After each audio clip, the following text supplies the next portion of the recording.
Welcome to In Pursuit of Truth. This is your host, Sir Patrick Mack. Often imitated, never duplicated. This is the real thing, ladies and gentlemen.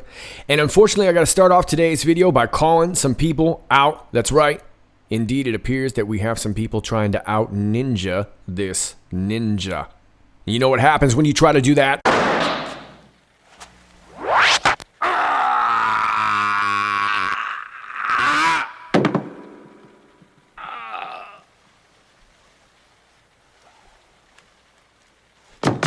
Yep, I'm shutting down content ninjas like whaa! We're on the page of Club Box YouTube page. And pretty innocuous looking video right here entitled QAnon. And the picture is from Edge of Wonder, which I believe is another YouTube channel. But this is not Edge of Wonder. And let's give this video a listen.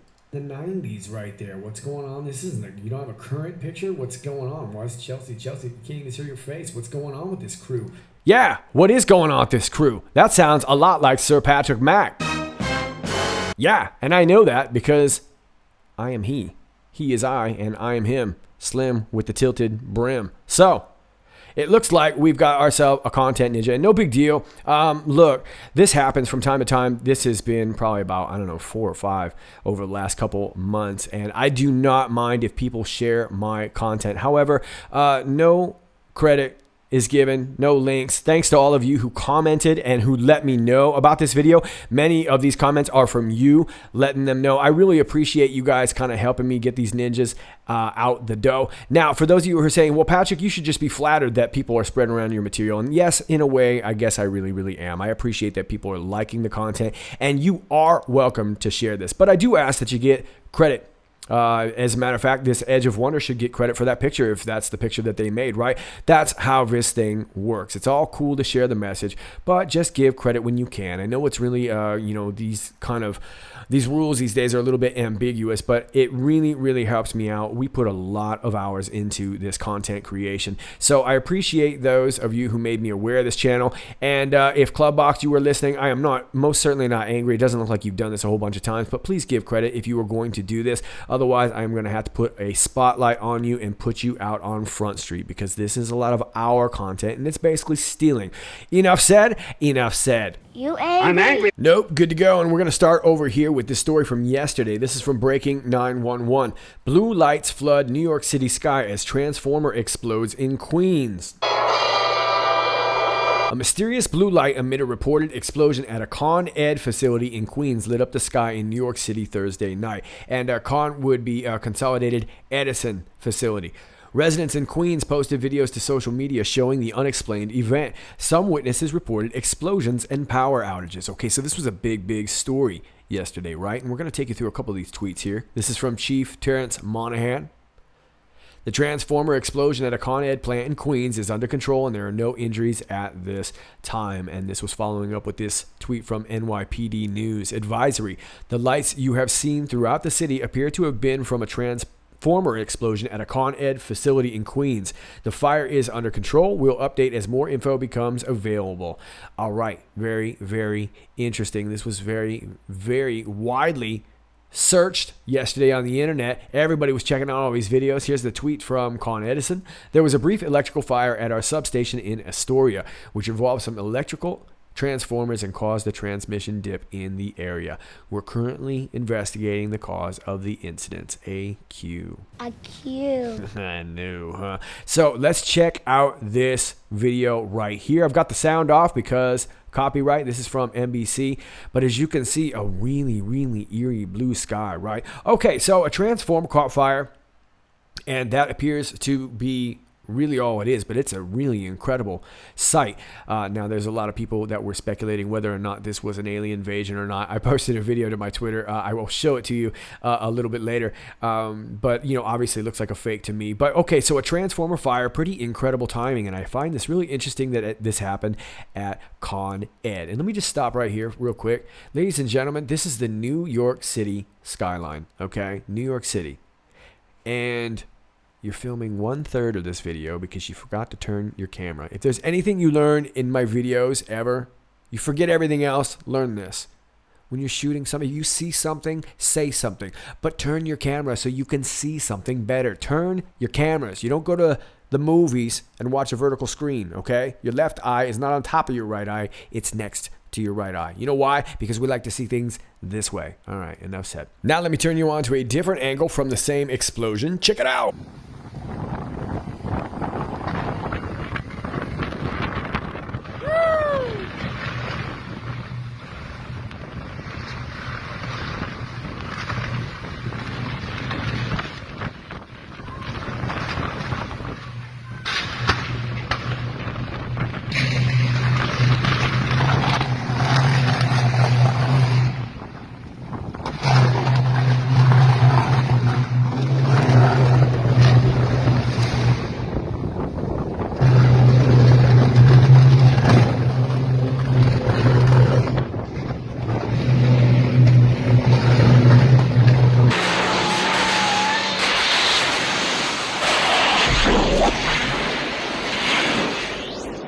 All right, I may have edited part of that video.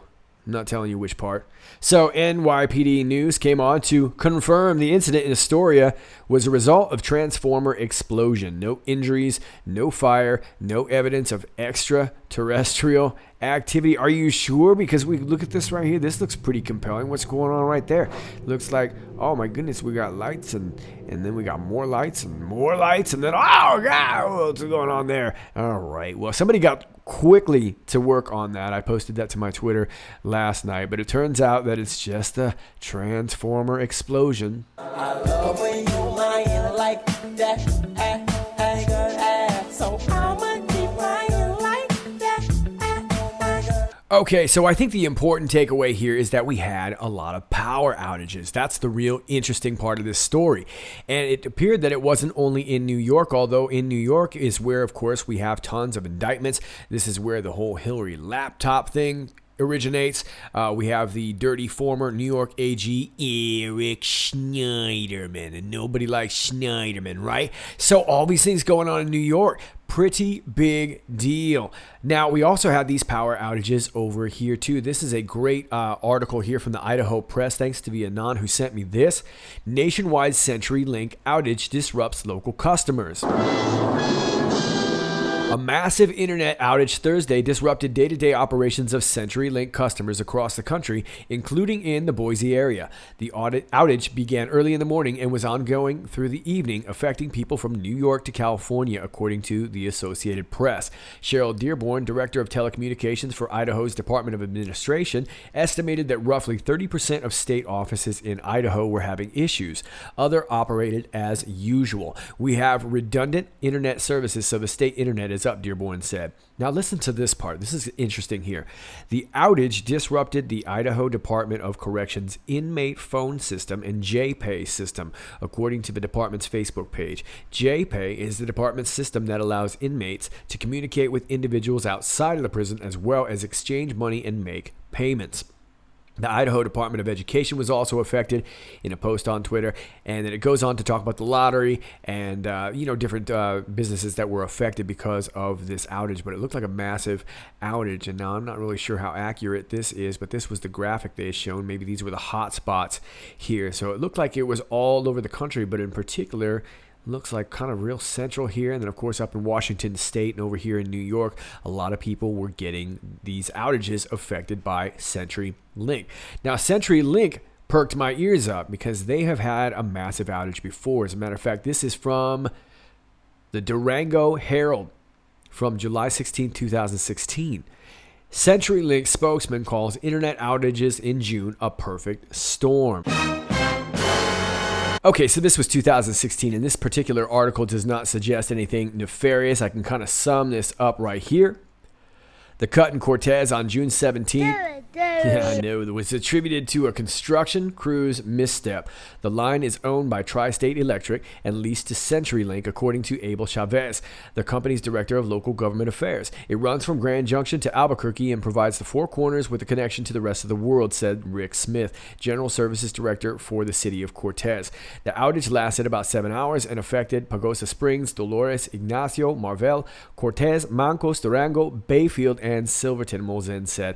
Okay, so like I said, they've experienced this before, but nothing really looked very nefarious about this. However, back in 2017, we have this. 3 class actions accuse CenturyLink of billing fraud. Citing thousands of complaints on social media, 3 class actions accuse telecommunications company CenturyLink of fraud, double dealing, and using phony and inflated fees to cheat millions of consumers of as much as $12 billion. A nationwide federal class action filed June 18th in Los Angeles claims CenturyLink promises customer phone, data, and cable TV service at one price, but bills them much more and threatens them with high cancellation fees if they try to quit.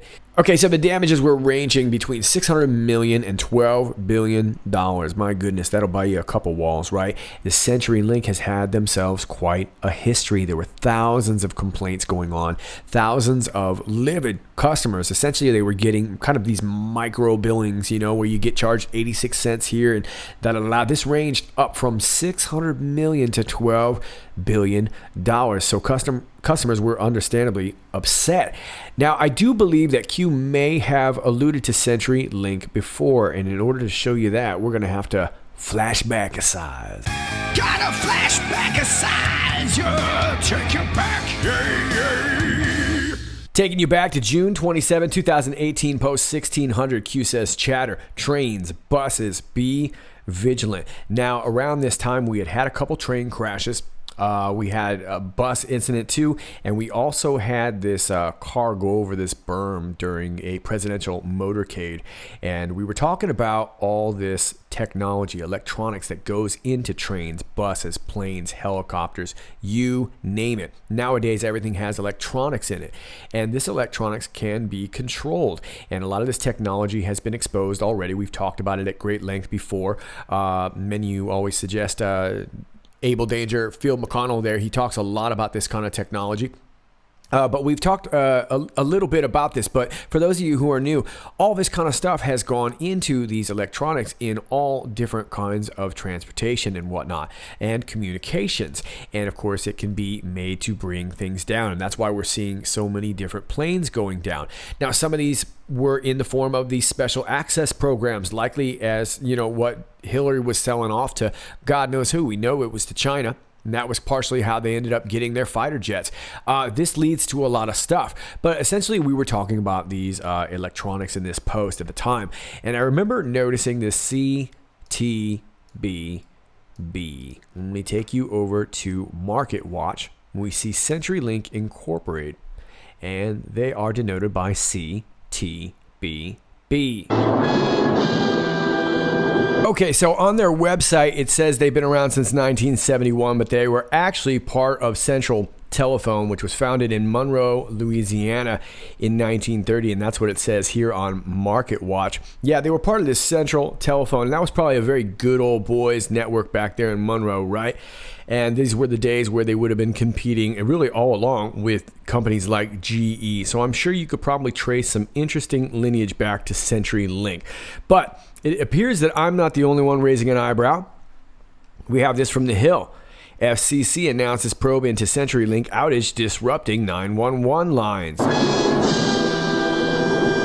The Federal Communications Commission is launching an investigation into the nationwide CenturyLink internet outage that disrupted access to 911 lines. FCC Chairman Ajit Pai announced on Friday that he had directed the agency's Public Safety and Homeland Security Bureau to probe the cause and impact of this outage. Wow, Public Safety and Homeland Security Bureau. When an emergency strikes, it's critical that Americans are able to use 911 to reach those who can help, Pai said in a statement. The CenturyLink service outage is therefore completely unacceptable, and its breadth and duration are particularly troubling. The outage began on Thursday morning and appears to remain unresolved.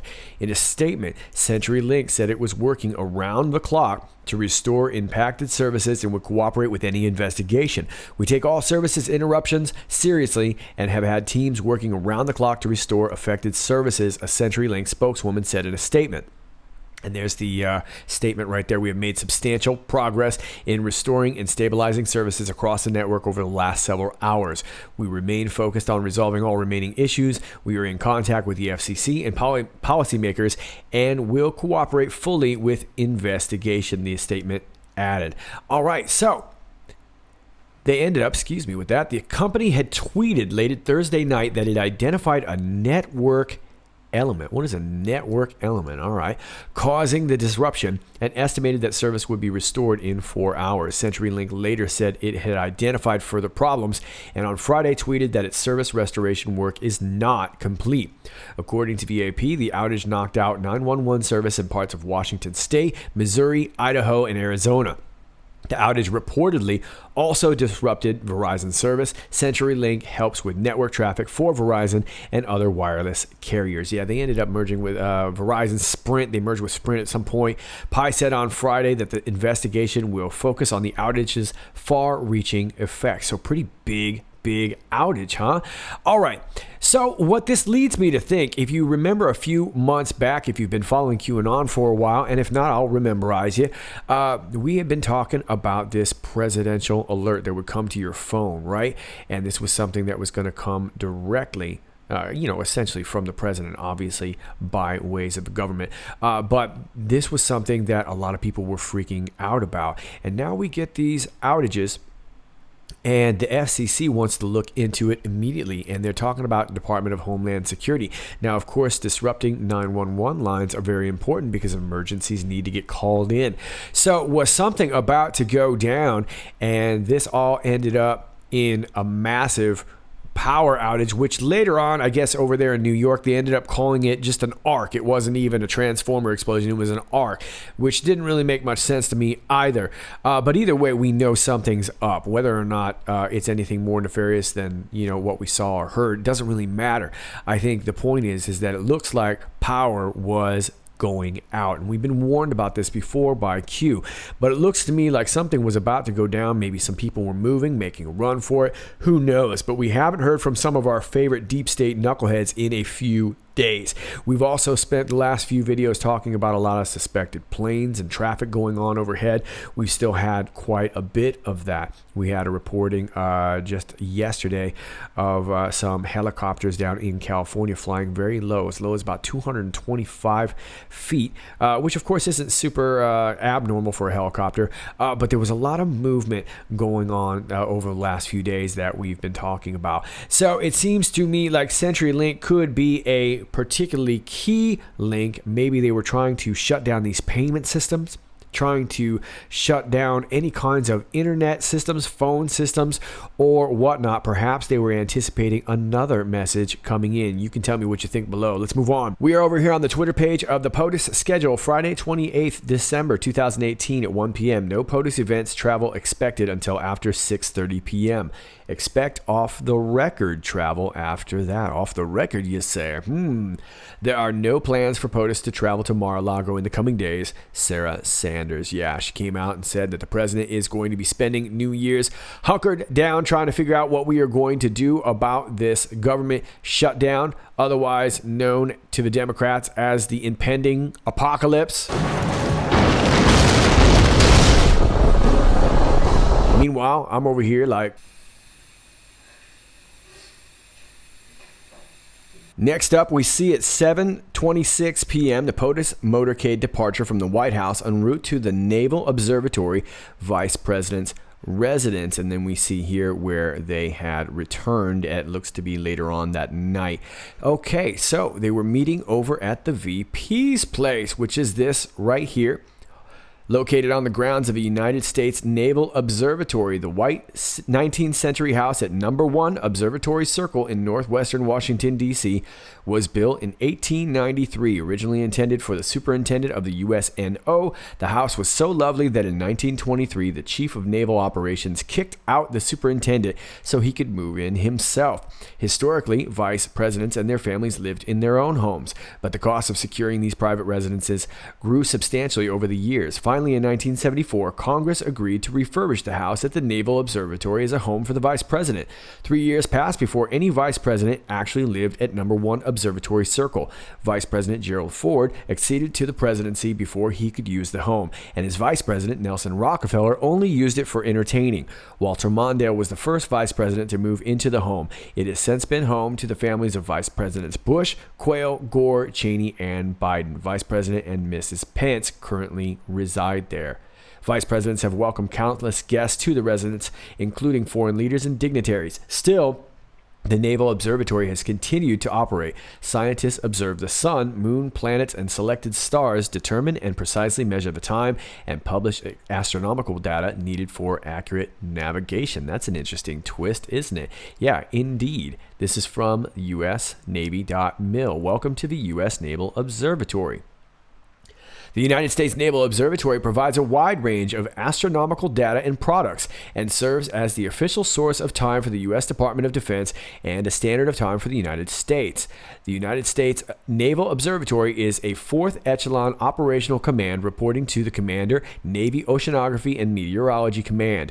The observatory's headquarters are located in Washington, D.C., with field activities located at the Naval Observatory Flagstaff Station in Flagstaff, Arizona, and the USNO alternate master clock located at Schriever Air Force Base near Colorado Springs, Colorado. Don't kill me if that's Schriever. The U.S. Naval Observatory performs an essential scientific role for the United States, the Navy, and the Department of Defense. Its mission includes determining the positions and motions of the Earth, Sun, Moon, planets, stars, and other celestial objects, providing astronomical data, determining precise time, measuring the Earth's rotation, and maintaining the master clock for the United States. Observatory astronomers formulate the theories and conduct the relevant research necessary to improve these mission goals. The astronomical and timing data, essential for accurate navigation and the support of communications on Earth and in space, is vital to the Navy and Department of Defense. It is also used extensively by other agencies of the government and the public at large. The observatory consists of 4 scientific departments: astrometry, astronomical applications, Earth orientation, and time service. Each department is responsible for specific products and services tailored to our end users with both the DoD and civilian worlds. Okay, so it's not just a cool place to Netflix and chill. And here it is over here on Googly Maps. 1 observatory circle. Nice, beautiful, circular plot of land. Just gotta see it. It does gotta see it, doesn't it? Check that out. So, POTUS, Mick Mulvaney, acting chief of staff, and Mike Pence and Jared Kushner, who are, I would assume, likely talking a lot about this shutdown. Those are the people that are kind of working on this. Who knows with Kushner what they're talking about. I know a lot of people have a lot of suspicions as to what's going on with Mike Pence's status. He's remained very, very quiet. There's a lot of people that tend to think that he may be a black hat, or at the very least a gray hat. I'm not really sure. I definitely thought this was an interesting place to talk. I wouldn't be surprised if they have a skiff on this compound somewhere, considering what is all on this land. And of course, they're charged with one of the most accurate clocks in the world.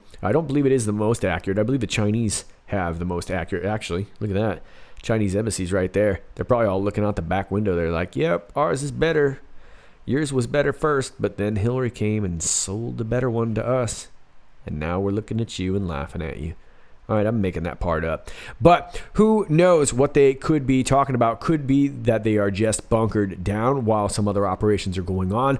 And it could very well be that they are just choosing this as a very, very quiet place to negotiate this shutdown. You can let me know, but I thought this plot of land was interesting. I was not really familiar with this observatory, and I got this link off of this article from the DCist. I will leave this in the links below too. Basically just said some of the same stuff from Wikipedia.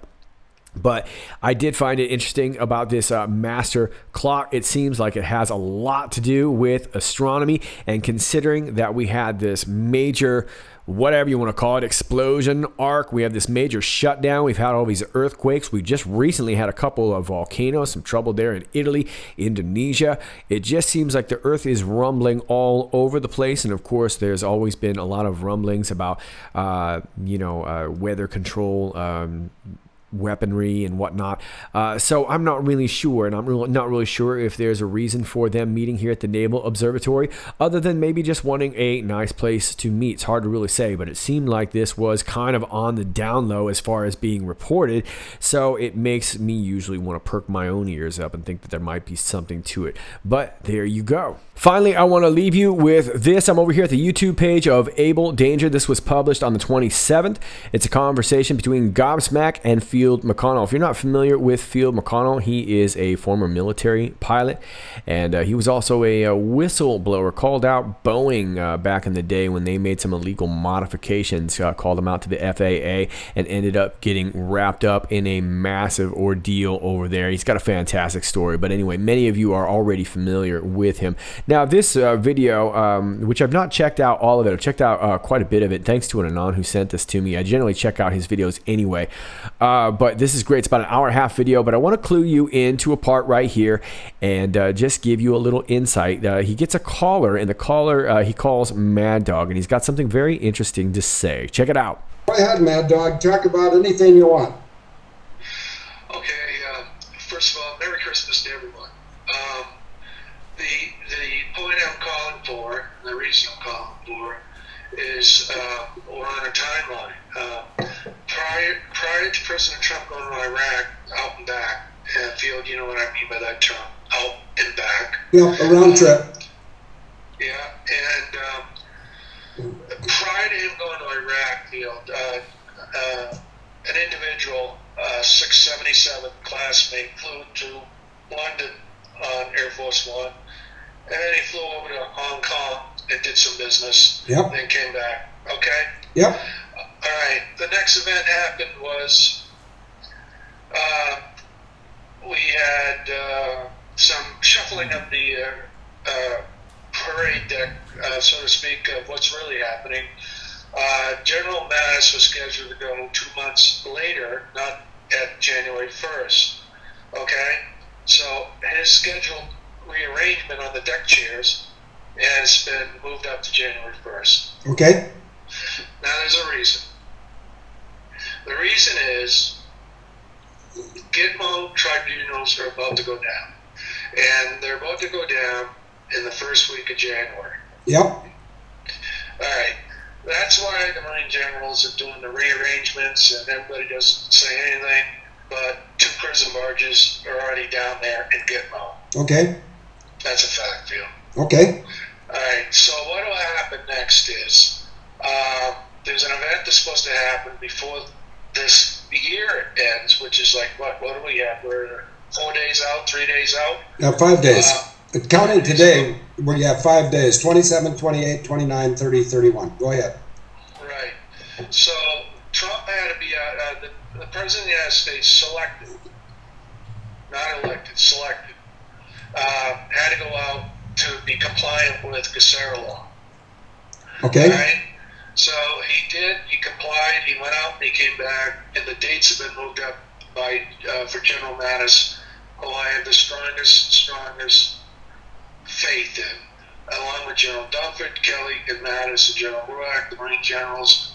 They know exactly what they're doing. They're brilliant men, capable men, and they love their country, Field. Yeah. So what's about to unfold is what's been sketched.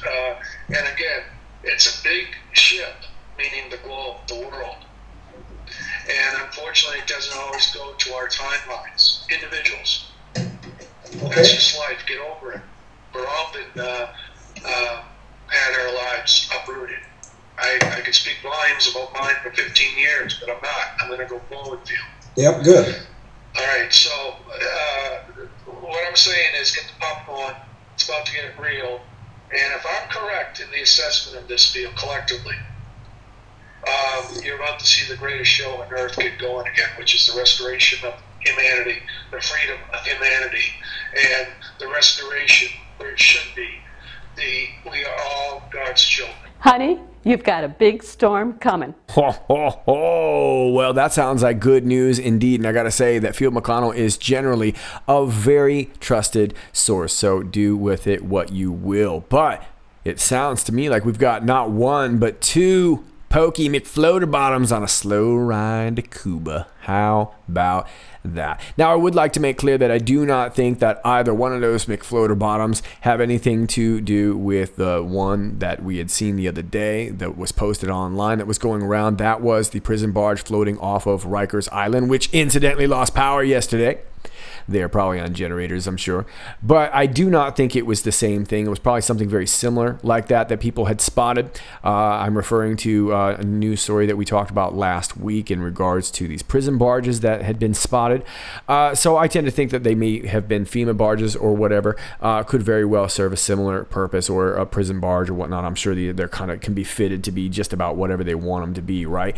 But it does look like some activity is down there. Now, we also reported a couple weeks ago about troop movement down there, and of course we've been reporting on and off with different flights going back and forth to Cuba.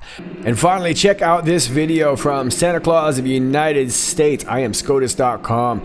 This is from Sulawesi, Indonesia. My God, it's always going down in Indonesia. Look at that thing. Good Lord. Hey, John, it's got to see it. Yeah, I like that. Yeah, I like that too. Check that out. My goodness, it's like a big old tongue sticking out of the sky. That can't be good.